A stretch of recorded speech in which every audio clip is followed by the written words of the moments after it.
Is it muted or? Hello, hello guys. Hi guys. Welcome to our webinar.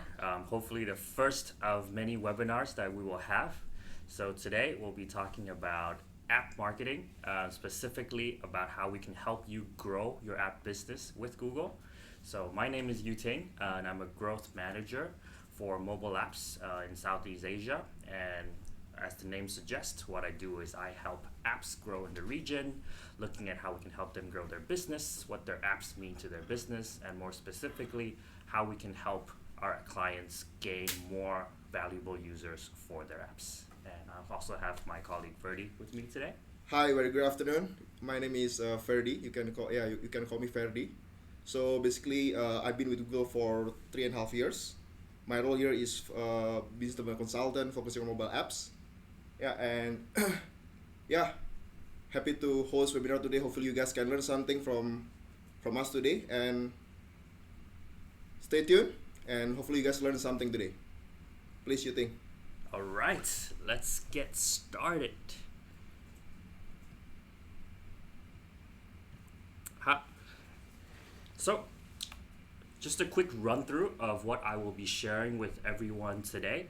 So I'll be starting off with a very quick overview of the mobile app landscape, how our behavior on apps have been changing, some statistics that are relevant to our region in APAC and in Southeast Asia in general. And then I'll moving down, I'll be talking about an app growth framework. So what are some of the things that we should be looking at or focusing on specifically to prioritizing the different actions or different strategies we should be looking at so that we can grow our app and grow our app business. And then my colleague Verdi will be sharing about how we can apply that growth framework into UAC or Google's Universal App Campaigns to leverage Google's machine learning capabilities so that we can further drive our app growth. And then we've also booked some time at the very end to talk about Q&A and some feedback. So when you all registered, we've all asked you to submit your questions. So the team has put together a lot of the questions, and we're going to be going through a lot of them at the end of our session today as well. So we have an entire hour packed of agenda, and hope you stay tuned to the very end. All right. So I think we can all agree that for the longest time anyone can remember, we've always been talking about how apps are the future, and I think it's very apparent that the future is now. Right, and if you look at this specific example where we're looking at close to 20 to 40% growth in terms of recent month of the users who are using McDonald's app just to book their orders, right? These are very traditional retail businesses where you would go either at a drive-through or just walk into the store. But now what we're seeing is more and more people are actually going through to these places to book these transactions within the app itself, right? So not just the way we are consuming food and consuming products, but also the way we are booking a lot of the hotels, right? Hilton, probably one of the most traditional retail hotel brands out there. We are seeing that close to 20% of all bookings are actually now booked on the app itself, right? So so we're no longer going through. So big portion of that is now going digital, but even a bigger chunk and continuing to rise is on the app experience itself. So more and more continuously, we're seeing the app experience evolve, and how can we tap into that shift in the way people use is the question I guess all marketers and all app developers want to answer, right? So that was about the way our behaviors of apps are changing. And if we look more, zoom into our region specifically on some of the numbers that we're seeing, if we look at all of the countries here or top countries here in APAC in terms of smartphone usage, we're seeing a penetration across the board from Korea, Singapore ranging in the high 90s down to around India, Indonesia, roughly around 30 to 40%. So how do we account for this wide range of different markets and this wide range of different smartphone penetration is something that all marketers and developers continue to try to understand, right? And the same thing, smartphone as a main device for internet access, we're seeing a very wide range as well, and almost the inverse of what we're seeing in the first line on smartphone penetration. Similarly, the places where we have more faster internet and more high penetration, we're also seeing more and more apps installed in their phone. So really, if you look at this chart in general, it's APAC is a very, very large region with many, many, many different markets, all with wide varying degrees of different numbers and different statistics. So how do we prioritize our plans? How do we prioritize our action so that we're focusing on the right markets, focusing on the right strategy, and focusing on the right things to approach these markets? So if we summarize sort of what we're seeing in this region, right? We're looking really at three very key points that I like to start off with. Mobile is king, right? It's one of the regions where pretty much most of the population is mobile first. So we're really looking at how do we educate an entire generation, or how do we approach an entire generation where they're used to working on their mobile phones, and how do we, one, get into their phone in the first place, and two, how do we get them to take their wallets out and actually spend in their phones. Secondly, it is a very, very social region. We have some of the largest and the most stickiest users on social platforms, and by far much more usage time compared to any other regions. And lastly, something I just want to reiterate again as well is that it is a very diverse region, so it's very important that we look at a lot of these countries differently, and how do we then start to understand, because of the different nuances, how do we approach these markets differently, right? So overall, very interesting market, very diverse, lots of different things we can do. So how do we then approach this market from marketing and from a user acquisition perspective? So I believe we're all here, and we're here because either we have an app or we are about to build an app. So these are the two top questions I want to help answer today. One is, because of such a diverse market and because there are so much apps in the ecosystem, how do we go about building a growth strategy for our app? And secondly, once we have all these different things that we have identified are important growth levers, how do we prioritize them in terms of priority, and what we should do first, and what will be the most impactful for meaningful growth? So I always like to start off with this slide, and it's really, if there's one slide we can all take away today, it would be this one, right? And it really summarizes and highlights all the different growth levers and growth strategies we can do for an app business, right? If you look at the very left, we have our traditional marketing funnel. So on the very top, we're starting off with creating an awareness, creating demand, and then moving down, capturing that demand, driving engagement in terms of monetization, and then retaining that demand or reacquiring them to go through the funnel again. Right? So the very left, you have your traditional marketing funnel. And across the top, you have your product roadmap or product lifecycle. So you're starting off, creating a product, either beta testing it with a core group of users, finding your MVP, and then how do we channel that growth organically, right? How do we then find the right mix of onboarding strategy or the right store listing to make sure that it gets in front of people's faces organically? And then as it grows and you found your product fit, how do you then start to scale that and grow that exponentially with the use of paid marketing or paid growth? So if you look at that using the marketing funnel as the y-axis and the product roadmap as the x-axis, you really get a whole lot of different action items and different strategies you can approach to grow your app, right? Just taking a few here from example. From the product stage of your app and in terms of monetization, you're looking at how do you decide your monetization strategy. Are you going for in-app purchases? Are you going for ads? Or are you going for a hybrid or subscription models? And these are very important things to figure out early in your app, because it would affect your organic growth and also your paid growth when you want to push users down your funnel as quick as possible and then retain them and keep them in there, right? So other things, looking at measurement attribution, which I'll also spend a lot of time talking about because it's fundamental to measuring and tracking everything we do in terms of the growth framework. And then many things we also maybe consider with how do we then kind of marriage our web and app business together, how do we re-engage some of the users we already have, how do we play around with the UX UI of our app to make sure we have a good product and to make sure that we are marketing our product the right way. So really, it's a lot of things involved in an app growth framework, and this is what I would say would cover 99% of everything that would be necessary to make a app successful, or more specifically profitable, right? So I guess the next question that arises would be, with so much different things involved in a strategy, when there is a very limited resource, either in terms of developing resource or creative resources, how do we then start to use this framework but then prioritize the actions that we should do at different stages of our app? All right, so that is what I'll spend the remaining of the time on, about how do we develop a framework to prioritize the action items we can see on this chart. And as corny as that sounds, I always like to use this as the guiding principle of how to prioritize the action items, and that is to begin with the end in mind, right?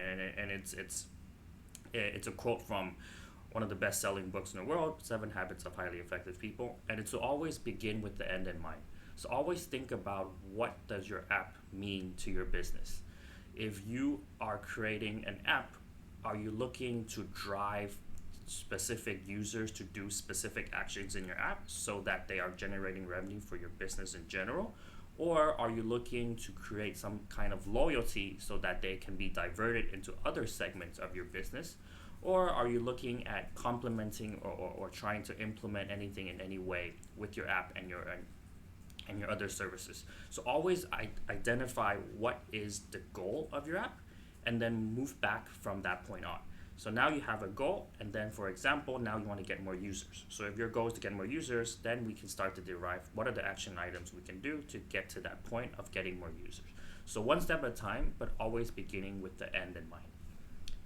And more specifically, how can we go about doing that is that we can start by looking at this cycle of growth, right? So first of all, it's always about tracking the right things. So starting with the goal, but always try to track the relevant ideas or the relevant events, and I'll talk about what those specific events could be. So track these events because they're always going to provide the benchmark and help you identify what is the progress you're tracking against your goals. And then because you have all these things you're tracking, you're able to hypothesize, or you're able to formulate trends to see what might be the reason some users are doing X and some users are doing Y. And then once you've formulated these trends from these things you're tracking, you can start to act on them, either based on some product initiatives you can run, some marketing options you can run, or later, which we will share, how you can then also apply these trends into Google's ads to help you identify the most valuable users you want to acquire. So really, it's a framework that it's an iteration process. And let me start off just by the tracking. So the step one is making sure we're tracking events, tracking in-app actions. So we'll cover this a bit later as well. And I see, because I'm reading some of the questions we got a lot of questions on how do we understand, how do we make sure we're getting people who are not just installing, but people who are doing certain actions, registering or making a purchase. So the first step to that is really, we have to track those events to begin with, right? So making sure you're tracking important stages of your app is fundamental to identifying what are some other things we should do to make sure that we are getting users who are doing that specific action, right? So when we look at tracking events, so events, or some others might call it in-app actions. So events really are fundamental because they help provide you two different sets of ideas to the health of your business. So I like to separate them into two different tracks, or two different sets of events that I believe are very fundamental for us to track for all of our businesses. Either you're a game, either you're an e-commerce, or either you're a utility tool, right? So the first set of event that is very important is progression. So this is about how far the user has progressed in the journey of them using your app. So if you think about some important milestones, starting from the very top, you have installs, right? So someone who installs, and then they first open your app. So they open your app for the first time. And then in this case, I'm using a game as an example. So maybe they're registering, or they're signing up, or they're tying their device to a social media account, right? And then you have a tutorial complete. This could be maybe just a few stage or just getting them to play around with the menus. And then you have different stages at the different levels that that user or that character might progress. So this is a very linear process, and it's very important to track because it gives you an idea of how far the user goes through your app and what are they doing in that process of your app. So for example, if you see someone registering but never really get to tutorial complete, then perhaps there is something in that process where you feel like you could tweak, maybe change that process to start later, or maybe make that process a bit easier so that you get more people down your funnel. Right? So it's about app usage. And the second part of this, the second set of events that are very important is monetization. At the end of the day, we all want to make money from our users. So in this case, the example I'm using is a game again for, and then their main monetization model is an in-app purchase. So in this case, these are all the different SKUs or all the different products that this app is selling. It can be a $1 gem, it can be a $10 pack, or a $99 bundle, right? So these are all the different products that they're selling. And obviously, these are important ideas or important actions to track because they give you an idea of what are the items that are flying off your shelf, what are the items that maybe needs a sale, or what are the items that maybe you need to sort of repackage or rebrand them differently, right? So two events that are very important: progression, how long the user has stayed or what are they doing within your app in a very linear way. The second is what are the items that you are selling. So now that we have two sets of fundamental events that we're tracking, we can start to now kind of hypothesize based on the things we're tracking to see if there are certain trends that we can identify, certain things that we should do, and maybe just some things that we find, hey, perhaps this is something we should dig deeper and try to act on it to make sure things are working. So hypothesize. For example, so now I'm using an example of a restaurant booking app. So for example, now because we're tracking the progression of a user, we're tracking the first install, first open, searching for a restaurant, booking for a restaurant, confirming a restaurant, right? So I'm assuming that milestone part again of the user journey. So from that, you can sort of guess, okay, so now I'm seeing a lot of people who are browsing for Japanese and also booking for Japanese. And I also see that there's a correlation of people who book Japanese restaurants are more likely to book restaurants that are $50 and up. Or I'm also seeing some trends where people who book twice a month are usually able to book or stay in my app longer than the average of people who are booking once a month or even 3 times a month. So these are some different trends and different things we can identify because we have tracked these things. You know, and using some famous industry experience, famous industry examples. So Slack, the work messaging app, has identified that they feel like if you were to use your, if they were able to track over 20,000 messages, they were more likely to become a paying user. Facebook has a specific example where they're saying, you know, if you have an X amount of friends, then you're more likely to become a user. Twitter the same. So that's why they have changed a lot of their flow to make sure that you're following people and you're adding friends right at their registration. And a lot of that is derived from the fact that they're tracking the right events and they're formulating trends and hypotheses because of these events they're tracking, right? So now, you know, using this metaphor, it's just a Rubik's Cube of things, right? We're tracking all sorts of different things, and now we want to start to identify these trends. And once we identify these trends, what should we then start to do about them? And that is to act, right? So once you've identified the trend, acting on it means we should be trying to validate it. Did it make sense? Because if we were to change, say, if we did increase, using that example just now again, of a restaurant booking app. So if we did see that, if our hypothesis is that users who are more likely, who book or search for Japanese restaurants are more likely to spend $50 and up, what if we were to try to promote Japanese restaurants and increase that? Will we see also a direct increase in people who book $50 and up restaurants? So these are things we can try. And if there is a correlation, then maybe we should try a different one. And if there isn't, what is the reason for that? So turning that into actions are very important and the final step of this process.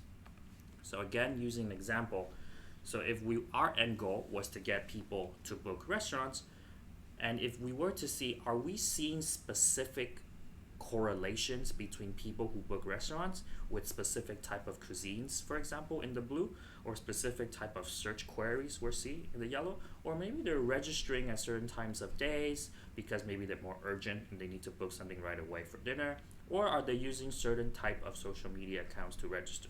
So these are the different things that we can find and the different things that we can identify to see, hey, our end goal, and always again, beginning with your end goal in mind, right? If we are saying, okay, we want to get restaurant bookings, then are we seeing people who are selecting certain cuisines, browsing certain cuisines, looking at specific types of restaurants, numbers, time of day, or registering with different things? And once we start to see those correlations, what we can do is we can start to try to optimize for these specific actions so that they will drive the end goal we want. And we have a term for that. We like to call them proxy events, right? So we want people who book, but we've identified that most people who book are usually people who do X. So we try to optimize for X as well so that we can get to the final goal of booking. And really, this is a very iterative process and a very important one because this is essentially what you can work around to try to grow and hack your process to finding and helping you find the most valuable users. So again, it's about tracking the right sets of events so that you have the tools and the ammo for you to identify the different trends and hypotheses.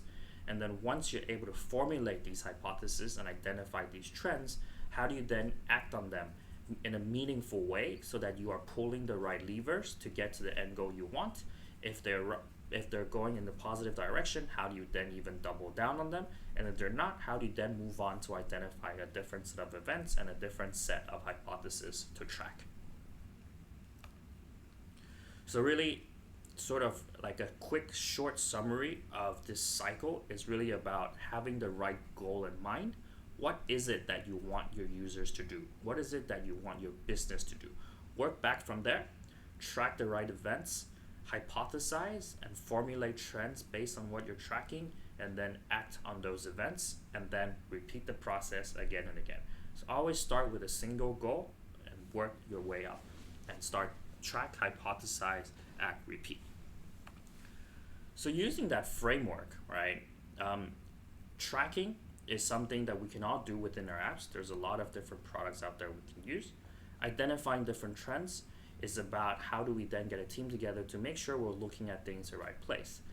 And then thirdly, how do we then sort of leverage the other tools that we have, specifically with Google's UAC product, to use a lot of these hypotheses and tracking and trends we find to help you then get the most valuable users. So now I'll pass over to my colleague Verdi, who will talk a bit more on how can we use these events and trends we've identified to apply them to UAC to get you to get the most valuable users for your business. All right, thanks, Yuting. So guys, thank you for stay tuned. Basically, after hearing from Yuting on how you can apply framework to grow your apps, so now it's come to the answer questions. My part, I will talk about how Google can help you to, how our solutions can help you to face the challenges on getting the users that you like, and then my part, I will cover 3 points. Number one is how does the targeting works in Google. Secondly, how you can create and deliver great ads, and secondly, how to choose the campaign based on your objective. Okay, now the unique about our solution is that we use our Google Machine Learning in our UAC products. So basically, for those of you who are quite new to this term machine learning, so this how to simply understand this is by making by taking a sample. Let's say you have a child and you ask your child to learn new language. So you're gonna you're gonna ask your child to learn new vocabulary every day. So the more vocabulary you teach to your child is getting smarter and smarter. Same with machine learning. The more data you give to this machine learning, the machine learning is getting smarter and smarter. And how does it apply to Google Apps install solutions? So based on the slide here, you can see that traditionally when we do targeting on the platforms, usually we only take one-dimensional proxies. So we target people based on age, gender, device, or category. But now we are moving into multi-dimensional signals. So we also take into considerations not just age, gender, device, or category. We also take into consideration this time of the day, the in-app purchases, the browsing history, the type of video they watch, the search queries. And then from these multi-dimensional signals, we create about 3,000 million plus combinations so that we can understand the behavior of users from the holistic approach, so that we can really target the right user for your apps. So how does it work in Google App Install Solution? Basically, we take two sets of data. One is from the outside of the apps, which is a Google data, how people using Google product across YouTube, search, Chrome, Play Store, and so on. And also we take another set of data coming from your apps. So all in all, when you use machine learning capability to target people, it make it easier for you to rely less on your manual targeting. Basically, you just set the locations and let the machine learning take care of the rest. Yeah. So now, after you know how the targeting works on Google, now comes to how you can create and deliver great ads. In Google Apps Install Solutions, there are 4 types of asset that you can leverage. We have text ads, we have image assets, and we have video assets, as well as HTML5 assets. So in Google Apps Install Solution, it allows you to upload multiple assets based on our recommendations here. Also based on our specifications, you can upload maximum 4 text ads, 20 variation of banners, as well as 20 variation of videos. So our recommendation is for you to take advantage of this, upload as many as possible, 20 banners, 20 video, and then like 4 copy ads. And then Google will make a combination of these 4 type of assets, and then show these assets to your target audience.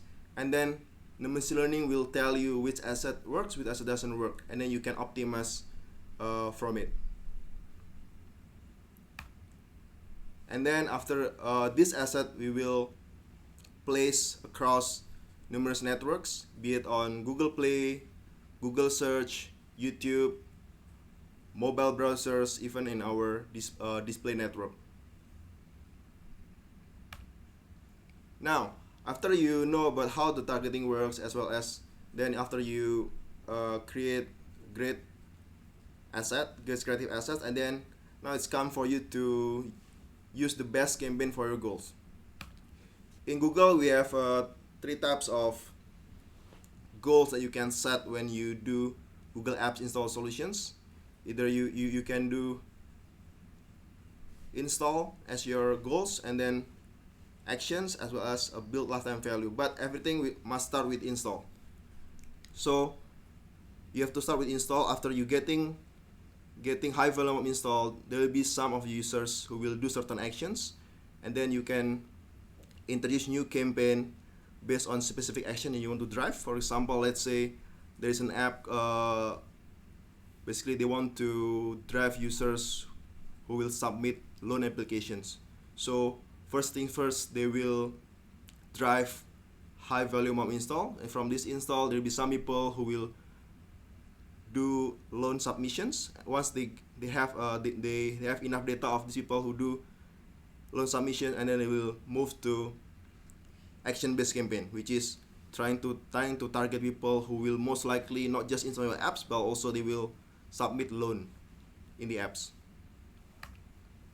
Okay, here are some examples. Maybe some of you know these news apps called Babe in Indonesia. Basically, they want to increase the number of install from high quality users. So what they do is they they add new creatives to the campaigns, including video and banners. Again, they take advantage of this number of variation of assets you can upload, and then they actively monitor the campaign, and as a result, you can see here they can see 15x increase in install volume, as well as when it comes to CPI, overall CPI 20% lower than other channels, and they almost get two times ROI compared to other channels.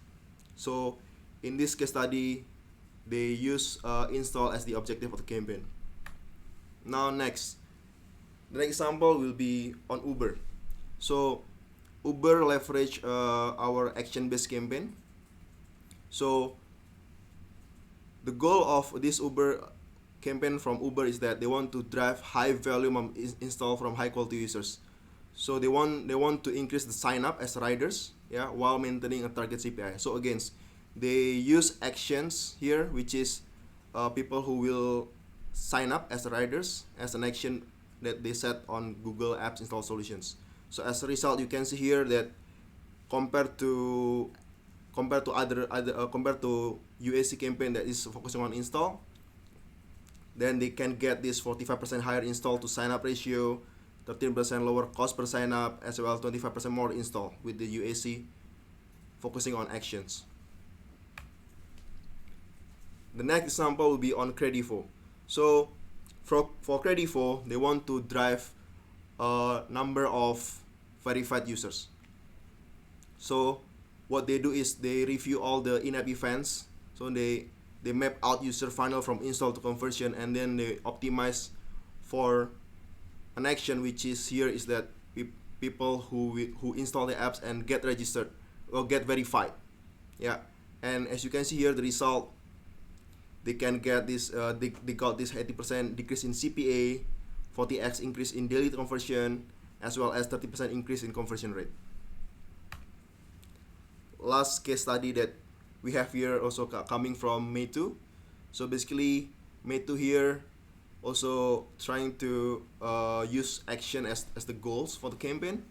So they found out that users who take actions, which is a photo taken here, they found out that these users have high retention rate. So they focus on this specific action, which is photo taken, to drive high quality users. As you can see here, based on the result, they can get 20% increase in secondary retention rate, and then 12x increase in install volume, and then 50% decrease in CPI. Yeah, so all in all, when it comes to Google Apps install solution, or what people know as UAC, you must start with install first. Yeah, and then after you have enough install, there will be some people who install and then sign up and then do certain action within your apps, and then you can, based on your data, you will see like which action will drive to your end goal, which is people who will transact within your apps, and then you can use that actions to optimize. Yeah, and then after that, after you know which action work best, and then you can double down on what works. So you can either optimize for that particular action that drive conversions, and then you can start to introduce a branding campaign here. Yeah, so there are 3 frameworks here. Introduction, which is in which you focus on install, and then you move to action based campaign, and then you can introduce branding later on. Yeah. Okay, I think that's all from our sharing today. So now we move to Q&A. Hello. So during our registration process, we asked you all to submit in questions for Q&A. So the team here has put together a lot of the questions. A lot of them were very similar to each other. So I think we have quite a few questions. We'll try to get through all of them. I think we still have lots of time, so we'll definitely try to get to all of them as much as we can. So the first question we have here, I believe, is actually four different questions, but all asking very similar things. So how do we get real users who download apps, not just incentivize users who at the end will never use the app? How do we in conversion optimization for in-app activity? How do we scale app campaigns for in-app activity and for revenue? How can we improve conversions app to product? So what I see here is the common question is, how do I optimize on a specific action within your app and not just on the install of the app? All right, and these are very great questions, and essentially what Google is trying to solve with machine learning and with the different products types we have. So I've already talked about the different campaign types we have, and I'll repeat them more specifically. We have UAC install campaigns, and we have UAC action campaigns. So install campaigns, what it will do is it will try to get you as much installs as it can, and it will prioritize on volume and price. So if this is the campaign type you are selecting, you are essentially telling Google's campaigns to go and get as much installs as you can, regardless of what those users will do after they make an install. So this is great for getting volume. This is great for understanding what users are doing in a broad idea of things. And this is also good for launches. So secondly, which this question is asking, is how do we then now target users to do specific actions? And this is when the campaign type UAC for actions will come in. So UAC for actions will also target new user acquisitions, but there will be a big focus on users who do specific actions. So no longer are we prioritizing volume and price, but we are actually prioritizing, no longer are we prioritizing volume and price of installs, but we're now prioritizing volume and price of the actions after the installs.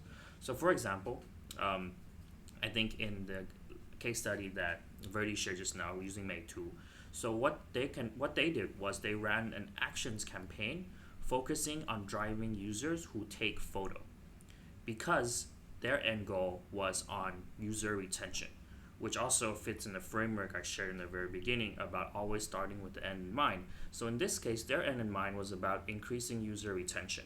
And they identified that the event that highest correlated to user retention was take a photo.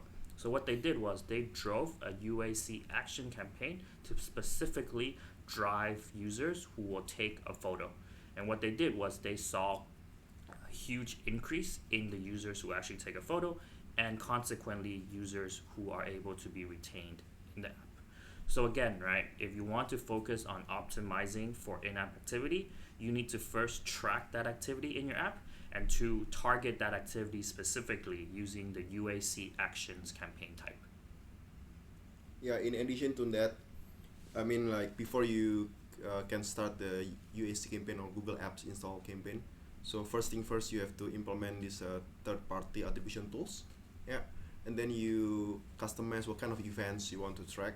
So basically, any kind of events that you think are valuable for your apps, and then you need to integrate that to your Google account, and then try to import that events, and then start tracking.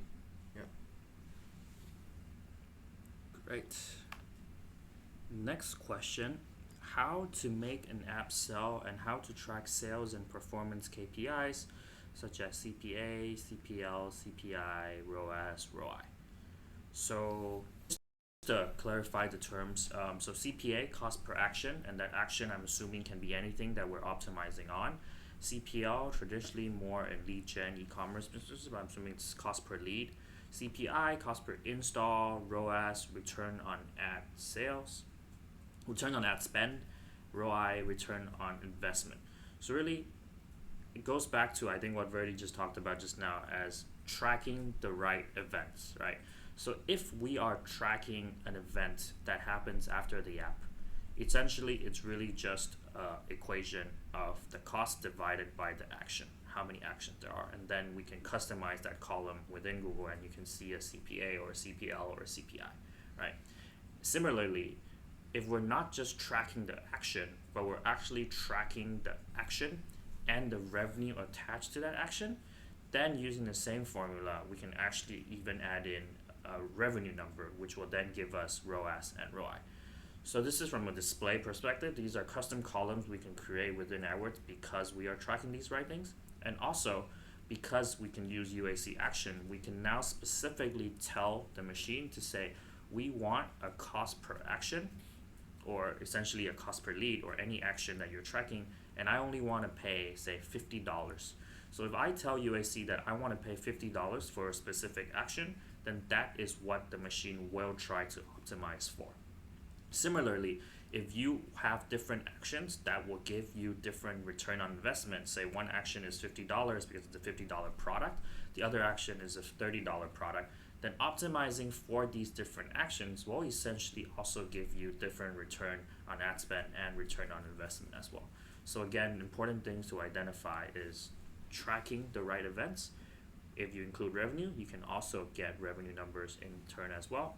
Then you can use the right event type to target based on what your cost per whatever is. Yeah, and the key thing here is how you set the right bidding for your either CPI or CPA. Yeah, because I always I face some of the clients when they do app install campaign with us, they set quite low CPI. So it means that if they set quite low CPI, it means that the probability of your apps appearing to your target audience so low, and then the consequence of that is that you will get a low install, and then the data you push to machine learning is also very limited, so that the machine learning will be able to optimize towards your optimum CPI. So don't be shy about setting up your CPI. Set maybe like not too high but also not too low. Then if you set the right CPI bidding, and then your ads will appear more and more to your target audience, and you will get more install, and then you will feed more data to the machine learning, and the machine learning can quickly optimize your CPI towards the optimum numbers.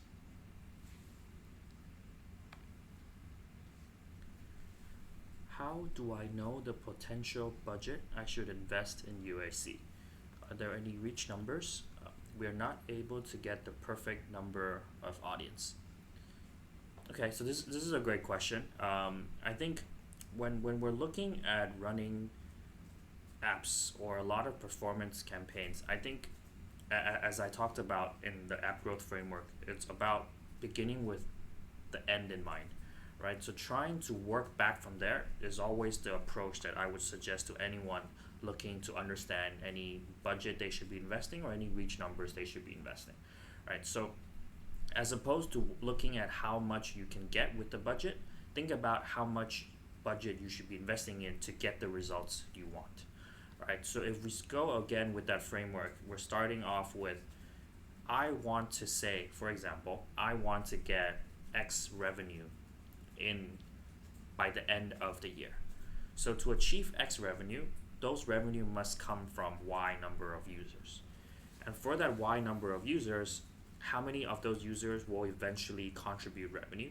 So you can start to work slowly back up the funnel and say, okay, then from these users, how many of them actually need to come in as an install? So it's working slowly back up on the funnel. And then once you get to the very top, you have an idea, okay, then I actually need to acquire 1 million users to get to the X revenue that my business has targeted. So then you understand, okay, now I need 1 million users. What do I then now need to invest in terms of budget to get to that 1 million users? And there's a lot of different numbers in terms of benchmarks and CPIs that a lot of market research out there that you can look for. So that is really the process to go about understanding what is the amount of media you should be spending, because you should always correlate back to your goal.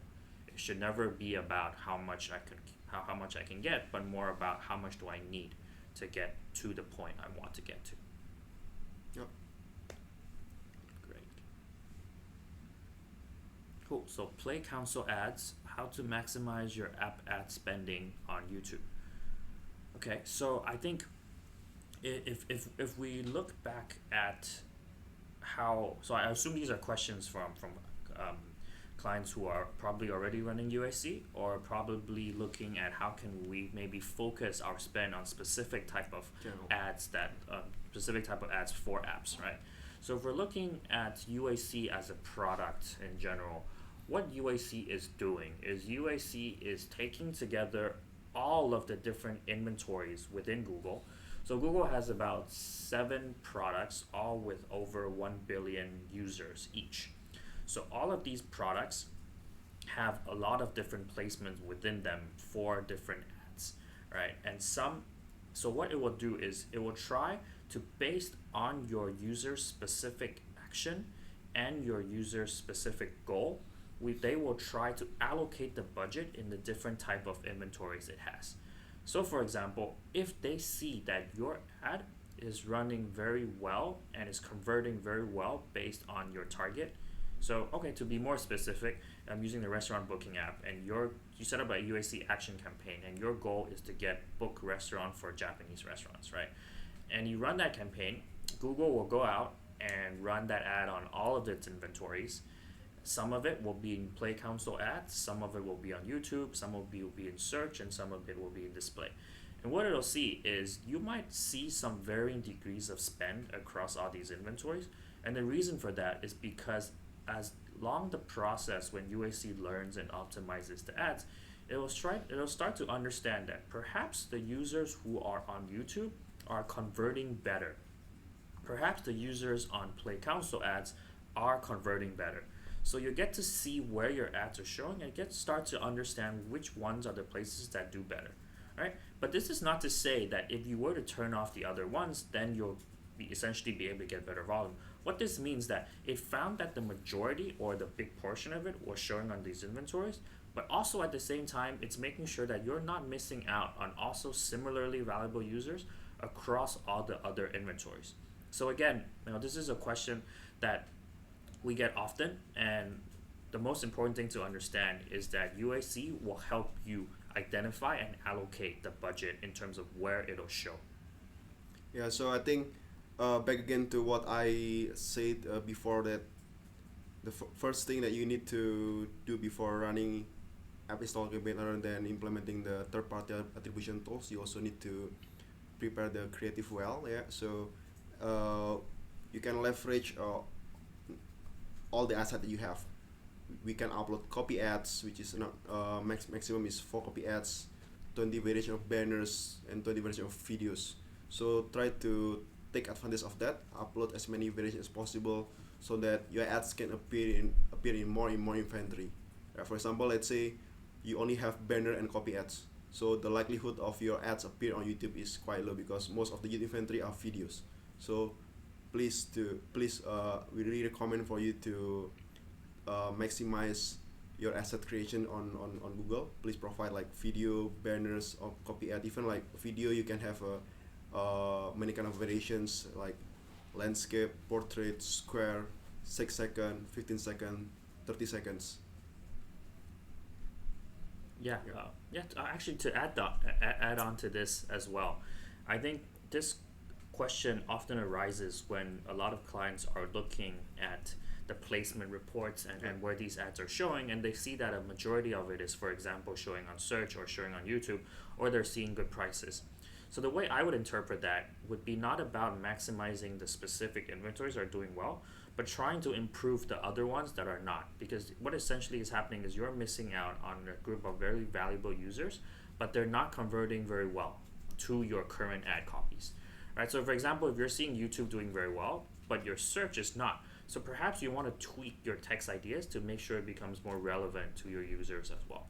So that's how I would approach looking at where the different inventories should go for your ads. Cool. What is the best way to drive in-app actions, and what is the best attribution tool to determine what channels are performing better than others? And Firebase and deep linking, also another question. So so I think Verdi mentioned a bit about why it is important to have a tool in place, and that we have third-party partners in terms of attribution to help us track these better ads. So if we go back to the framework in the very early beginning, it's about making sure we have tracking in place. So there's a lot of tools out there that you can use. So we have our very own Firebase tool. So Firebase is a free SDK by Google that allows you to track in-app actions, and it also allows you to use those in-app actions to optimize within Google Ads. We also have a lot of official third-party partners that are out there that will allow us to also, you can also plug into their tools to use their dashboards and also help you track the same way. And those information can also be passed back to Google to optimize on your UAC campaigns as well. So these are companies like AppsFlyer, Adjust, Branch, Kochava. So these are all our official partners who can also help you do the same thing to help you understand how your users are faring after they install the app and understanding what are the different channels that are performing well against each other. And then I think just to touch a bit also on Firebase and deep linking. So Firebase is Google's own tool, so we also help you understand in-app actions. And what's really cool about Firebase as well is it also allows you to run different type of experiments within your app. It helps you segment different users in your app. For example, it can help you identify segments of users who are more likely to churn. So these are users where you can then sort of take out, do retargeting, or run different push notifications. It can also help you identify users who are more likely to make a purchase, or even users who are likely not to make a purchase. So you can perhaps run sales, or you can run different type of programs with them, right? So it's important to understand what the different offerings of the different product tools are. They all have their pros and cons. So it's important to understand what are the offerings and then how can that fit into your entire marketing stack to make sure you're making the right choices to understand. But at the end of the day, what's most important is you should track everything.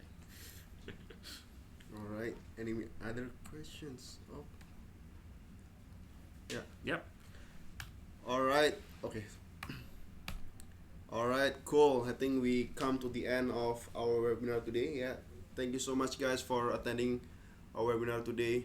Last but not least, we need your feedback. So let us know how well we do today, and also let us know as well what kind of topics you want to hear from us. So for you to give feedback, you can either scan the QR code on your screen, or we will send you emails. You can click on the links and give us feedback. Your great feedback is really appreciated. So yeah, I think any last word from you think? No, I'm excited to have this first chance to chat with you, and I look forward to the next ones and the many more to come. Yeah, all the best for your apps install campaign. Then, ciao, bye.